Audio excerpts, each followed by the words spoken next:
Hello friends, good morning. Today topic is NPO. NPO में अपन revision कर रहे हैं, इसलिए यहाँ पे सिर्फ इम्पोर्टेंट पॉइंट को ही रिपीट कर रहे हैं, अपन उस पर ही ज़्यादा फोकस दे रहे हैं। इसलिए इस वीडियो को ध्यान से देखें, अंत तक देखें और हमारे इस चैनल को सब्सक्राइब करें और अपने फ्रेंड्स के साथ में शेयर करें।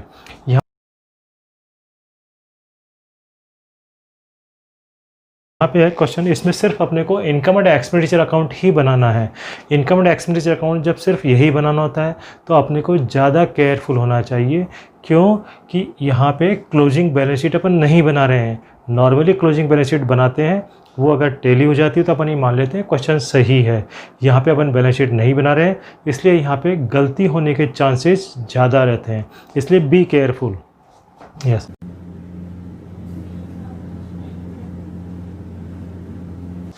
अब यहाँ पे सबसे पहले आएगा सब्सक्रिप्शन।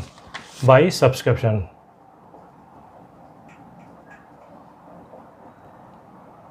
रिसीव्ड। जब 3 साल का सब्सक्रिप्शन दिया हो तो अपन सिर्फ करंट ईयर का सब्सक्रिप्शन लेते हैं 9,50,000। नॉर्मली सब्सक्रिप्शन में कुछ ना कुछ एडजस्टमेंट रहते हैं। यहाँ दिया डोनेशन दिया 90,000। जितने ने फिगर दिए हुए हैं उस हिसाब से 90,000 का donation is the normal donation. General donation मान करके अपन यहाँ पे लिख देते हैं बाई डोनेशन।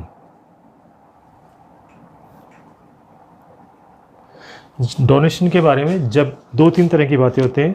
डोनेशन अगर किसी स्पेसिफिक पर्पज़ के लिए मिलता है तो बैलेंस शीट लायबिलिटी साइड। अगर किसी स्पेसिफिक पर्पज़ के लिए नहीं है, जनरल डोनेशन है। Even then if it is the big amount, general donation भी अगर बड़े अमाउंट का है उसके लिए माना जाता है कि this is not the repeating nature, not repeating nature कि बार बार नहीं होगा। इसलिए बिग अमाउंट का डोनेशन जो होता है वो भी बैलेंस शीट की लायबिलिटी साइड में आता है। जनरल डोनेशन नॉर्मल अमाउंट का होता है, वो इनकम साइड में मेंशन करते हैं। यहाँ पे अपन ये मान के चल रहे हैं 90,000 का डोनेशन जो है एक नॉर्मल अमाउंट है इसके लिए, क्योंकि इसके जो फिगर्स दिए हुए हैं उसमें 90,000 कोई बड़ा अमाउंट नहीं माना जा सकता है। एंट्रेंस फीस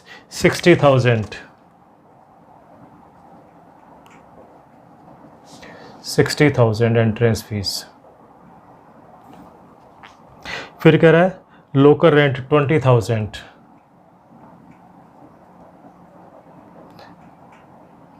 लोकल रेंट में एडजस्टमेंट है, अभी अपन नीचे चेक करेंगे। डोनेशन फॉर बिल्डिंग ये स्पेसिफिक पर्पज़ के लिए है, इसको अपन बैलेंस शीट लायबिलिटी साइड में लिखेंगे। इधर एक्सपेंसेस में आएंगे सैलरी टू सैलरी, इसमें भी एडजस्टमेंट है, इसलिए इनर कॉलम में मेंशन कर रहे हैं अपन सैलरी को। Office expenses 8,000।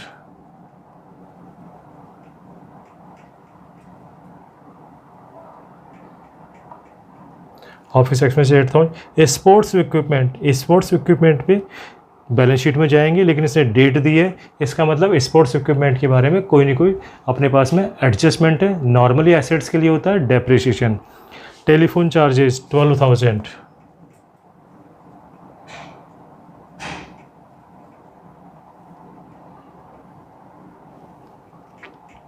Electricity charges 18,000।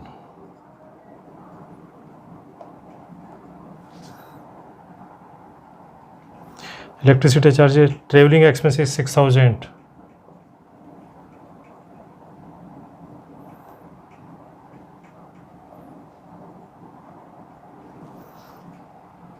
%10% FD और made on 1 July. Yes, FD इसने बनाई है, मैंने बताया जहाँ कहीं डेट और रेट हो वहाँ कोई हिडन एडजस्टमेंट होता है। यहाँ पे FD बनाई है 7 लाख रुपए की। कब बनाई है? 1 जुलाई। अब FD पे इंटरेस्ट अपने को मिलना चाहिए। 10% जो दिया हुआ है ये रेट ऑफ इंटरेस्ट है। 1 जुलाई टू 31 मार्च। 1 जुलाई टू 31 मार्च 9 मंथ होते हैं आपके पास में। तो जो 7 लाख की FD है उसमें 9 मंथ का इंटरेस्ट लेंगे अपन इंटू 9/12 इंटू 10/100। यस, 9 मंथ का इसके ऊपर इंटरेस्ट कैलकुलेट करना पड़ेगा अपने को। 1 जुलाई टू 31 मार्च 9 मंथ इंटरेस्ट कैलकुलेट करेंगे, कितना आएगा इसका इंटरेस्ट?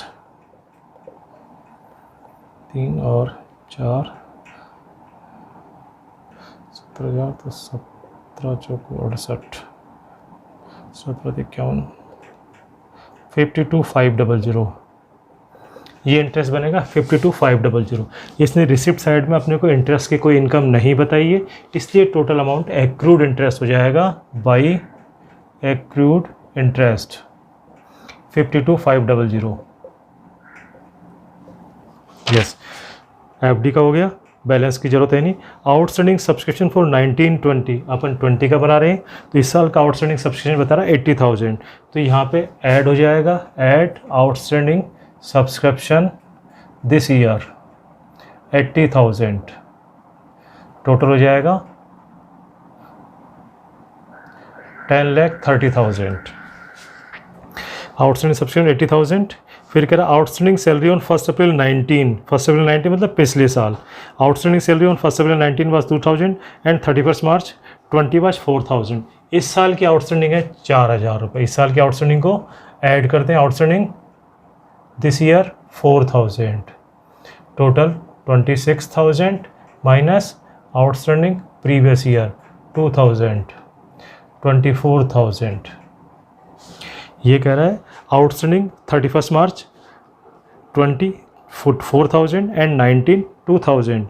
पिछले साल आपके 2,000 रुपये एडवांस आउटस्टैंडिंग थे और इस साल आउटस्टैंडिंग है 4,000 रुपये। Outstanding salary 1 April 19 and as on 31 March 20 years. इस साल की आउटस्टैंडिंग को अपन ऐड करते हैं और पिछले साल की आउटस्टैंडिंग को लेस करते हैं। Yes, low current is 2,000 per month. Low current बता रहा है 2,000 पर मंथ।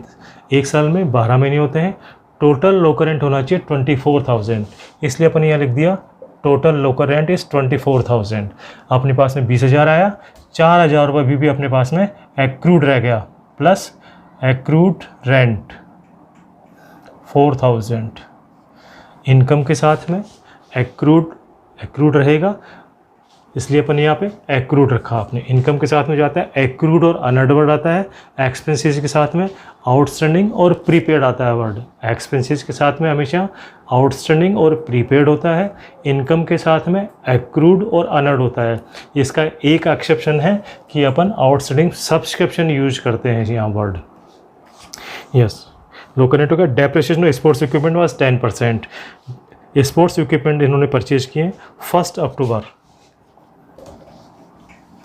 1/10 को 31/3 6 मंथ होते हैं आपके पास में। इसने स्पोर्ट्स इक्विपमेंट परचेज किए 6 लाख का 6 मंथ का 6/12 और रेट ऑफ डेप्रिसिएशन क्या दिए 10% इंटू 10/100। यस, यहाँ करेंगे अपन डेप्रिसिएशन आ गया 30,000 आपका। तो यहाँ बैलेंस शीट में अपन स्पोर्ट्स इक्विपमेंट लिखते हैं, उसमें से करेंगे लेस डेप्रिसिएशन 30,000 और यहाँ पे अपन लिखेंगे to depreciation on sports equipment 30,000। इस तरह से आपका ये कंप्लीट हो गया। अब अपन इसका प्रॉफिट या लॉस कैलकुलेट करते हैं। इसके लिए फिगर सब आ गए। यस,